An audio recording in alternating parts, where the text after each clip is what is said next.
Hello everyone, मैं आशा करती हूँ आप सभी ठीक होंगे। मैं काजल धामी आप सभी का स्वागत करती हूँ आपके अपनी चैनल पीपल टीचर में। आप में से जितने भी कैंडिडेट यहाँ पे DSSB एग्ज़ाम का वेट कर रहे हैं, चाहे वो यहाँ पे PRT, TGT या PGT पोस्ट के लिए अप्लाई करना चाहते हैं, अब देखिए आप लोगों के मन में कुछ यहाँ पे सवाल हैं जो कि बहुत कॉमन है। सबसे पहले तो ये सवाल कि जो वैकेंसी है वो आपकी कब तक आएगी या फिर वैकेंसी आएगी या नहीं आएगी, इस तरीके के कमेंट आपके कमेंट सेक्शन में आते रहते हैं।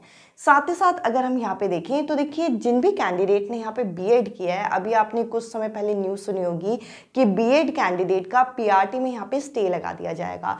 तो देखिए यहाँ पर आप लोगों के द्वारा ये सवाल पूछा जा रहा है कि क्या DSSB में पीआरटी के कैंडिडेट यहाँ पे जो बीएड के कैंडिडेट हैं वो एलिजिबल हैं या नहीं है। या फिर इसके अलावा एक और क्वेश्चन जो आप लोगों के द्वारा कॉमनली पूछा जाता है, यहाँ पे जो एज लिमिट है, जो कि हम लोगों को कुछ टाइम पहले एक नोटिस के द्वारा ये पता चला था कि आपका पीआरटी का हो गया, टीजीटी का हो गया, इसके अलावा पीजीटी, तीनों की एज जो है यहाँ पे 30 कर दी है। तो देखिए यहाँ पे इसकी वजह से कई सारे कैंडिडेट तो वैसे भी यहाँ पे जो एलिजिबिलिटी क्राइटेरिया से बाहर हो जाते हैं। क्या ये एज लिमिट इतनी रहेगी या फिर यहाँ पे टीजीटी और पीजीटी की जो एज रिलैक्सेशन है ये दिया जाएगा। अब देखिए सबसे पहले तो अगर हम वैकेंसी की बात करें, जो कैंडिडेट यहाँ पे ये बोल रहे हैं कि वैकेंसी आएगी या नहीं आएगी, तो देखिए वैकेंसी तो आएगी। अगर आपके अप्रैल के महीने में नहीं आई तो मई के महीने में तो ये वैकेंसी मई जून में आपको ये देखने को मिलेगी। और अगर आप ये जानना चाहते हैं कि वैकेंसी के आने के बाद आप प्रिपरेशन करेंगे, तो देखिए आप अगर प्रिपरेशन करते हैं तो आपको मैक्सिमम यहाँ पे 3 महीने का समय मिलेगा। अब देखिए 3 से 4 महीने भी मिल सकते हैं, बट ये मान के चलिए कि आपको सारी NCERT कवर करनी है बहुत अच्छे तरीके से। अगर आप PRT के लिए तैयारी कर रहे हैं तो NIOS कवर करना है, जो कि आपको बहुत बड़ा टारगेट हो जाता है क्योंकि यहाँ पे पेपर में नेगेटिव मार्किंग भी है। तो अगर आप एक सीरियस एस्पिरेंट है और चाहते हैं कि DSSB एग्जाम को क्लियर करें, तो देखिए अगले 6 महीने में तो इसका एग्जाम होना ही है। और अभी से अगर आप तैयारी करते हैं किसी भी गवर्नमेंट एग्जाम के लिए, हमें 4 से 5 महीने की तैयारी तो चाहिए होती है। तो देखिए आपको जो ये न्यूज़ मिल रही है वैकेंसी को लेके, इस चीज़ को थोड़ा पॉजिटिवली लीजिए और अपनी तैयारी कीजिए। अब देखिए यहाँ पे अगर मैं बीएड कैंडिडेट की बात करूँ पीआरटी पोस्ट के लिए, देखिए अभी तक एलिजिबिलिटी थी। अब यहाँ पे सुप्रीम कोर्ट के ऑर्डर के अकॉर्डिंग यहाँ पे बताया जाएगा कि पीआरटी में यहाँ पे बीएड कैंडिडेट को एलिजिबिलिटी मिली या नहीं मिली। अब इस चीज़ का जो क्लैरिफिकेशन है हमें ये रिक्रूटमेंट से क्लियर होगा। रिक्रूटमेंट में अगर हम लोगों को यहाँ पे बताया जाएगा कि पीआरटी में बीएड कैंडिडेट एलिजिबल है तो आप यहाँ पे फॉर्म फिल कर सकते हो। बट यहाँ पे एक प्लस पॉइंट क्या है यहाँ पे DSSB की, कि अगर आप यहाँ पे पीआरटी में एलिजिबल नहीं हो तो आप यहाँ पे टीजीटी में सब्जेक्ट कॉम्बिनेशन का कोई भी दिक्कत नहीं है। यानी कि अगर आप साइंस बैकग्राउंड से हो, चाहे आपने बायोलॉजी से यहाँ पे ऑनर्स किया है, चाहे आपने यहाँ पे केमिस्ट्री से, फिजिक्स से, आप यहाँ पे नेचुरल साइंस जो है ये फिल कर सकते हो। और साथ ही साथ यहाँ पे एक और प्लस पॉइंट ये है कि कॉमर्स बैकग्राउंड के जो कैंडिडेट हैं या फिर आप कह लीजिए सोशल साइंस के, तो पहले से ही यहाँ पे कॉमर्स बैकग्राउंड जिन्होंने यहाँ पे इकोनॉमिक्स ऑनर्स, बिजनेस स्टडी, ये इन सब्जेक्ट पढ़े हैं, ये यहाँ पे social science, TGT social science के लिए एलिजिबल है।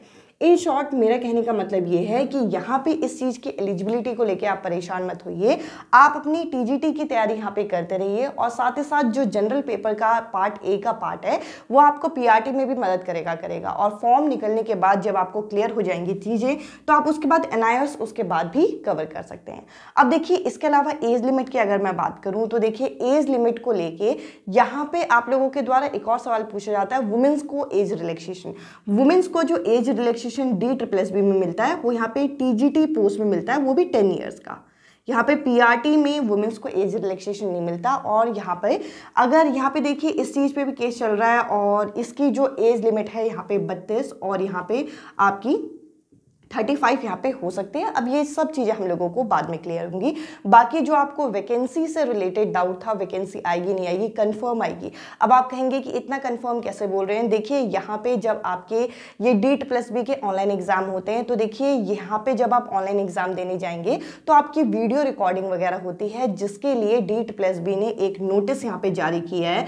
और यहाँ पर जो वीडियो रिकॉर्डिंग कैमराज हैं और साथ ही साथ मैन पावर जो उसमें लगती है, इसके लिए यहाँ पे टेंडर पास किया गया है। और ये जो टेंडर होता है ये तब पास किया जाता है जब ऑनलाइन एग्जाम यहाँ पे कंडक्ट करना होता है, और ये एक तरीके से एक पॉजिटिव साइन है आपकी वैकेंसी को लेके। और जैसे कि मैंने कहा उसके बाद आपको ज़्यादा समय नहीं मिलेगा, तो आप अभी से अपनी तैयारी कर सकते हैं। इस वीडियो में इतना ही। अब मैं आपसे मिलती हूँ अगली वीडियो में। इसके अलावा इंपॉर्टेंट अपडेट के लिए आप मेरे साथ टेलीग्राम ग्रुप पर भी जुड़ सकते हैं, जिसका लिंक आपको डिस्क्रिप्शन में मिल जाएगा। और साथ ही साथ अगर वो लिंक ओपन ना हो तो आप नॉर्मल प्यूपिल टीचर अगर आप सर्च करते हैं तो भी आपको मेरा चैनल टेलीग्राम में मिल जाएगा।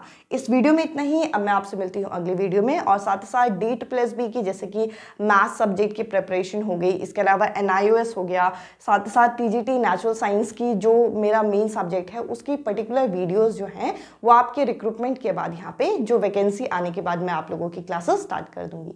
इस वीडियो में इतना ही। अब मैं आपसे मिलती हूँ अगली वीडियो में अगले टॉपिक के साथ। Bye bye, take care.